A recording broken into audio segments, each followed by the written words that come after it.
আপনি কি জানেন অনলাইনে খাজনা পরিশোধ না করলে জমির অনেক রকম সমস্যা হতে পারে? আমার অভিজ্ঞতা থেকে বলছি, অনেকে অনলাইনে খাজনা দিতে চায় না বা খাজনা দিতে জানে না, ফলে সময় মতো জমি রেজিস্ট্রি করতে পারে না, জরিমানায় পড়তে হয়, অনেকে বিভিন্ন মামলা মোকদ্দমায়ও পড়ে যায়। অনলাইনে খাজনা দেওয়া কিন্তু খুবই সহজ। গভর্নমেন্ট ওয়েবসাইট আছে, ওখানে গিয়ে আপনি খাজনাটা দিতে পারেন। চাইলে আমার কিছু ভিডিও আছে, ওই ভিডিওগুলো দেখতে পারেন। আর অনলাইনে খাজনার জন্য এখন বর্তমানে কোনো ভূমি অফিসারের স্বাক্ষর প্রয়োজন হয় না। এই যে এরকম একটা নমুনা আমি আপাতত দেখাচ্ছি, সারা বাংলাদেশে একই রকম এরকম সাদা পেজের মধ্যে আসবে। চাইলে আমার থেকে সহায়তা নিতে পারবেন। আমার কমেন্ট বক্সে কমেন্ট করবেন, আমি যতটুকু পারি সহায়তা করবো ইনশাল্লাহ।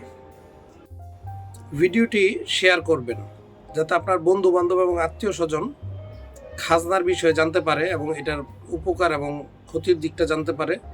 এবং ফেসবুকে আমার পেজটা ফলো করবেন এবং ইউটিউবে আমার চ্যানেলটি সাবস্ক্রাইব করবেন। ধন্যবাদ।